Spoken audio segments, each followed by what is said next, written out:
जब सहन करने की हद पार हो जाए तो क्या होता है। हम अक्सर सोचते हैं कि सहना ही सबसे बड़ी ताकत है, लेकिन क्या हर बार सहना सही होता है? क्या अपनी खामोशी से हम खुद के साथ अन्याय नहीं करते? आज की ये कहानी एक ऐसी ही औरत की है जिसने चुप रहना छोड़ा और अपने हक के लिए खड़ी हो गई। ये कहानी है प्रतिरोध और इसकी लेखिका है मालती जोशी। तो चलिए शुरू करते हैं आज की कहानी। उसके पूरे बदन पर जैसे छिपकलियां रेंग रही हैं।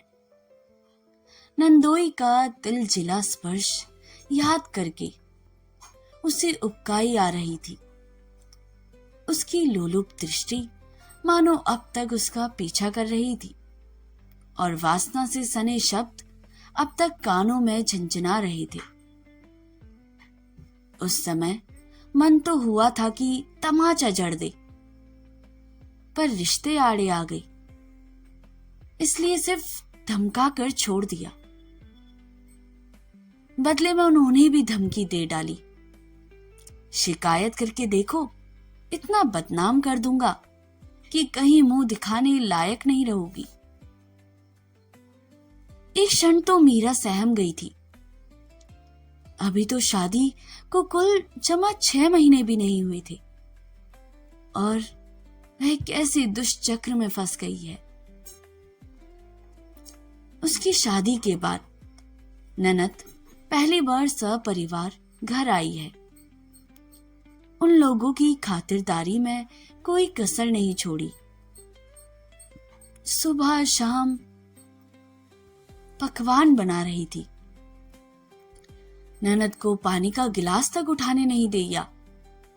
अपनी अलमारी उसे दीदी के नाम पर खुली छोड़ी है, जो चाहे निकाले और पहन ले। बड़ी मन्नतों से पाए उसके बच्चों पर पूरी माया ममता लुटा रही है। उसकी शैतानियों को नजरअंदाज कर रही है, उसकी शरारतों को बख्श कर रही है। पर पता नहीं नंदोई के साथ वह सहज नहीं हो पाई। उसके अंतर्मन ने उसे सचेत कर दिया था कि इस आदमी की नजर साफ नहीं है, इससे सावधान रहने की जरूरत है। शायद उसकी यही कोशिश उसके अहं को आहत कर गई थी। उसका पौरुष दर्प इस मानना से तिलमिला उठा था और शायद इस अपमान का बदला चुकाने के लिए ही वे मौके की तलाश में रहे हूं।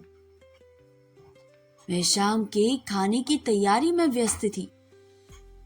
दोपहर का खाना खाकर सुयश रोज की तरह दुकान चले गए थे। अम्मा जी बिटिया को लेकर सुनार के पास गई थी। मेहरी भी काम निपटा कर जा चुकी थी। उसी समय उन्होंने रसोई की चौखट पर खड़े होकर आवाज दी, क्यों, एक कप चाय मिल सकेगी क्या? उसका जी धक से रह गया। पहली बार उसे एहसास हुआ कि वे घर में बिल्कुल अकेली है। उसने हिम्मत जुटाकर कहा, आप बाहर चलकर बैठे, मैं वहीं ले आऊंगी।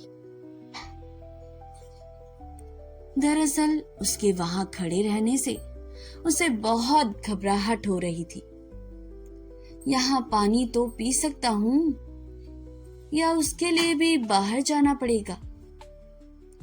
उसने कोई जवाब नहीं दिया।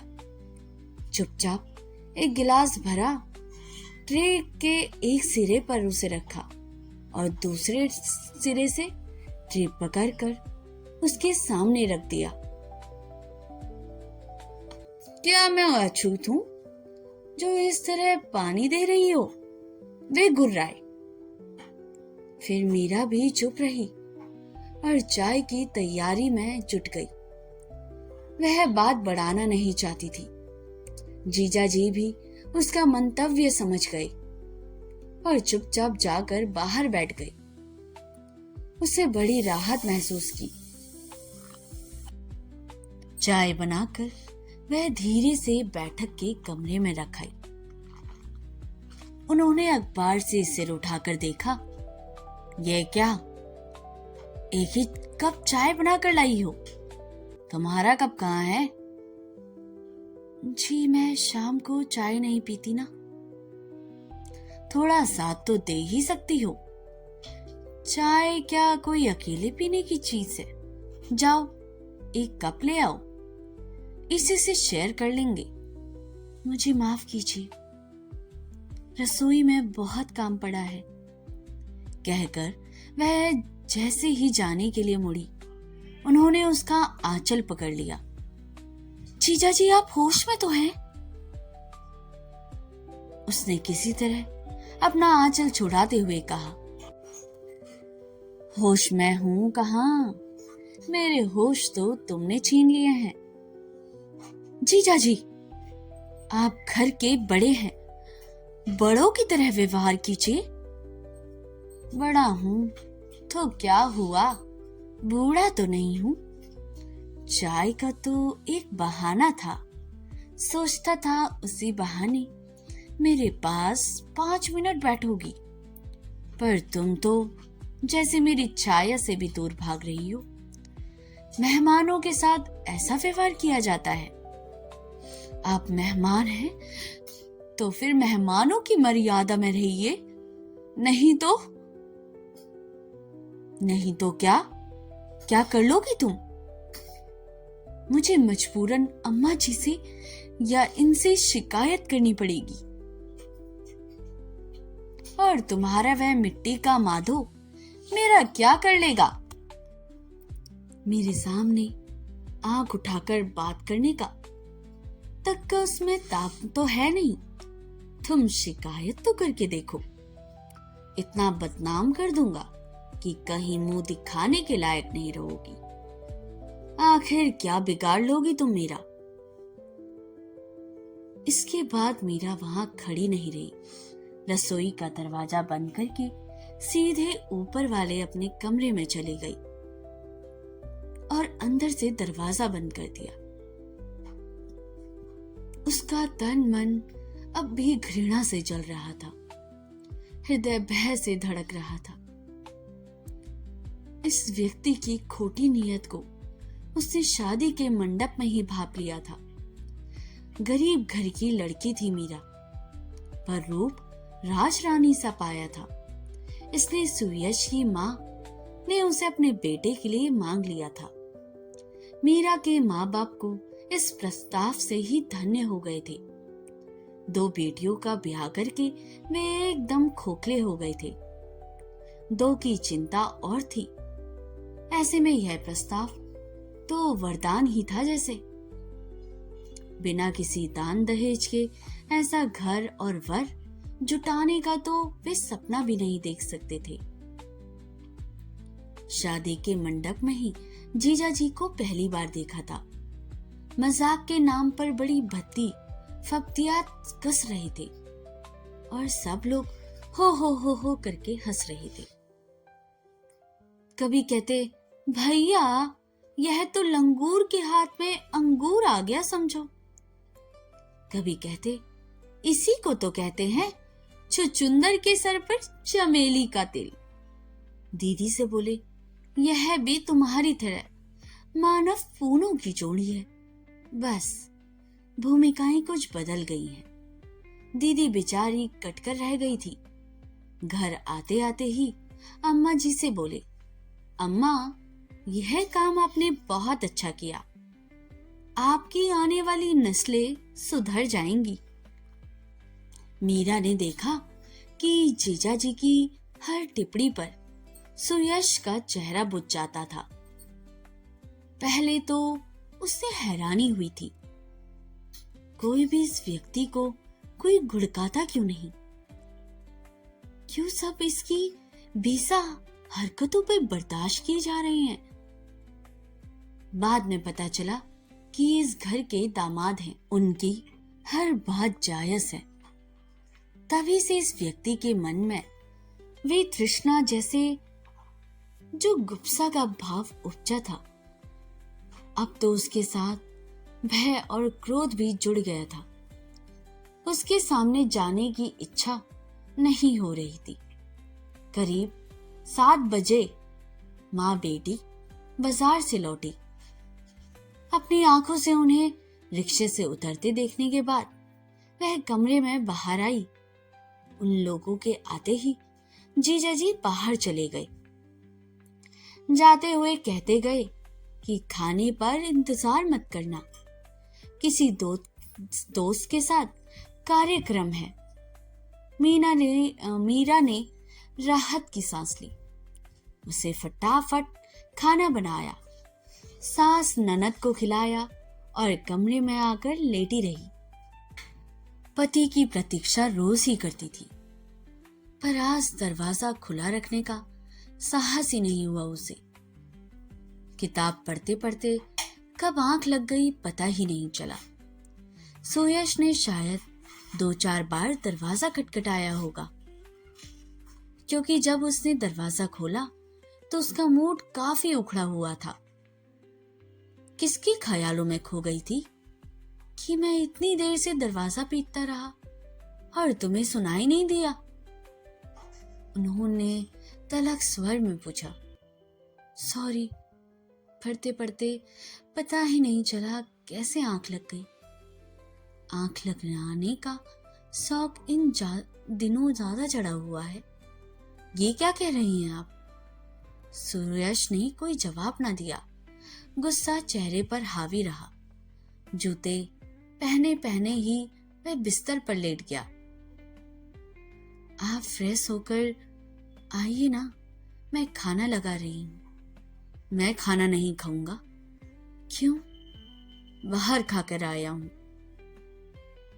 वह कहना चाह रही थी कि क्या खाकर आए हैं। तो क्या हुआ, मेरे साथ 2 और खा लीजिए। पर उसका मूड देखकर चुप रह गई। पलंग पर सामने बैठकर उसने बातें शुरू करने की गरज से शुरू ही किया था कि वह चीख कर बोले, लीव मी अलोन। मेरे सामने नौटंकी मत करो। मीरा स्तब्ध रह गई। इतना घुन्ना आदमी इतनी कड़वी कठोर बात कैसे कह गया? मीरा जानती थी कि सुयश हमेशा हीन ग्रंथि से ग्रस्त रहते हैं। वे अपने को मीरा के योग्य नहीं समझते। पता नहीं कैसे उनके मन में यह बात बैठ गई है कि मीरा ने परिस्थिति से मजबूर होकर शादी के लिए हाँ की होगी। यह एहसास उन्हें बेचारा सा बना देता है। वे कभी खुलकर अपनी कोई बात नहीं कहते, किसी तरह की फरमाइश नहीं करते। उसने उनकी ऊंची आवाज नहीं सुनी, फिर वे आज अचानक इतने आक्रामक कैसे हो गए? उसका मन एकदम चौकन्ना सा हो गया। कहीं यह सब नंदोई की करतूत तो नहीं है? बाहर कहाँ खाया? होटल में? साथ में कौन था? क्या फौजदारी करोगी जो इतने सवाल दाग रही हो? अच्छा, जाने दीजिए। एक बात बताइए, आपके जीजा जी आपके लिए पूजनीय हो सकते हैं, पर क्या विश्वसनीय भी हैं? सुयश एकदम चौंक कर उठ बैठे। जीजा जी को बीच में क्यों ला रही हो? आप उन्हीं के साथ गए थे ना? सुयश चुप रह गए। उसका मौन ही स्वीकृति था। उन्होंने मुझे धमकी दी थी कि अगर मैंने उनकी शिकायत की तो वे मुझे बदनाम कर देंगे, लेकिन वे इतने कायर निकले कि उन्होंने मेरी शिकायत करने तक के सब्र नहीं हुआ। उन्होंने पहल करने में अपनी कुशलता समझी। मैं अब ही आई। कहाँ जा रही हो? उस आदमी को उसकी औकात तो दिखा दूं। वैसे यह काम आपको करना चाहिए था, लेकिन जब मैं आपको अपनी कुंठाई सहलाने से फुर्सत नहीं है, तो अपनी लड़ाई मुझसे ही लड़नी होगी। सुनो, बेकार का तमाशा मत करो। और वे जो मेरा तमाशा बनाने पर तुले हुए हैं, मुझे बदनाम करने की धमकी दे रहे हैं और कह रहे हैं। वह दंदनाती हुई सीढ़ियां उतर गई। मेहमानों का कमरा खाली था। अम्मा जी के कमरे में बैठक जमी हुई थी। अम्मा अपने बड़े से पलंग पर बैठकर छालियां कतर रही थी। लालन को गोद में लेकर बिटिया रानी पास ही बैठी थी। जमाई राजा पान चबाते हुए सामने कुर्सी पर बैठे थे। वे अपनी लफ्फाजी झाड़ रहे थे और माँ बेटी तन्मयता से उन्हें सुन रही थी। अम्मा, आपने बड़ी गलती की। बस गोरा रंग देखा और रिझ गई। अरे, पहले कुशलशील तो देखती, फिर लड़की घर में लाती। ये छोटे घरों की लड़कियां रासलीला रचाने में बड़ी माहिर होती हैं। वो तो आपके आशीर्वाद से मैं बच गया, वरना मैं तो ठगी गई थी बेटा। हीरा समझकर कांच उठा लाई। मुझे क्या पता था। अम्मा बोलते बोलते एकाएक रुक गई। उन्होंने दरवाजे पर खड़ी मीरा को देखा और कुछ देर कमरे में सन्नाटा छा गया। सबकी नजरें अपनी ओर उठती देखकर मीरा मंथर गति से कमरे में चली आई और सास के पलंग पर खड़ी हो गई। ये कैसी रासलीला का वर्णन हो रहा है जीजा जी? जरा हमें भी तो सुनकर देखें। उसने स्पष्ट देखा कि सास और ननद ने घृणा से मुंह फेर लिया और जीजा जी अपनी कुर्सी पर बैठे कसमसा रहे थे। आपने बताया नहीं जीजा जी, किस रासलीला का बयान हो रहा है? सब तुम्हारी तरह बेशर्म नहीं होते, समझी? तुम्हें करते लाज नहीं आई। तो दोस्तों, यह कहानी यहीं पर समाप्त होती है। प्रतिरोध एक कहानी एक ऐसी स्त्री की कहानी है जो समाज की रूढ़ियों और अन्याय के खिलाफ खड़ी होती है। कहानी में दिखाया गया है कि कैसे एक महिला जो लंबे समय तक चुप रहकर अत्याचार सहती रहती है, एक समय के बाद अपने आत्मसम्मान के लिए आवाज उठाती है।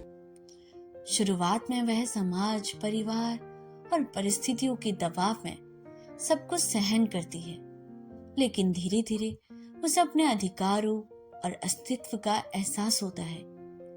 अंततः वह अन्याय के खिलाफ प्रतिरोध या विरोध भी करती है और अपने लिए एक नई राह चुनती है। तो दोस्तों, यही थी प्रतिरोध की कहानी। एक ऐसी कहानी जो हमें सिखाती है कि चुप रहना हमेशा सही नहीं होता। कभी कभी जिंदगी में ऐसा समय आता है जब हमें अपने हक के लिए आवाज उठानी ही पड़ती है, क्योंकि अगर हम खुद के लिए या अपने लिए खड़े नहीं होंगे तो कोई भी हमारे लिए खड़ा नहीं होगा। इस कहानी की नायिका ने भी सालों तक सब कुछ सहा, लेकिन जब उनके आत्मसम्मान की बात आई तो उसने डरना छोड़ दिया और अपने अधिकारों के लिए खड़ी हो गई। और यही उसका असली प्रतिरोध था, उसकी असली जीत थी। सोचिए, अगर वो आज भी चुप रहती तो क्या कभी बदलाव आ पाता? शायद नहीं। इसलिए दोस्तों, अगर आपके जीवन में भी कभी ऐसा पल आए जहां आपको लगे कि आपके साथ गलत हो रहा है, तो डरिए मत, अपनी आवाज उठाइए, क्योंकि आपकी खामोशी ही दूसरों के लिए ताकत बन जाती है। अगर आपको यह कहानी और इसका संदेश पसंद आया हो तो इस वीडियो को लाइक जरूर करें और अपने दोस्तों के साथ शेयर करें ऐसी ही प्रेरणादायक कहानियों के लिए। हमारे चैनल को सब्सक्राइब करना बिल्कुल ना भूलें। आपका एक छोटा सा सपोर्ट हमें और बेहतरीन कंटेंट बनाने की ताकत देता है। मिलते हैं अगली वीडियो में एक और नई कहानी, एक और नए सफर और एक और नए संदेश के साथ। तब तक याद रखिए, अपने हक के लिए खड़ा होना ही असली हिम्मत है। धन्यवाद।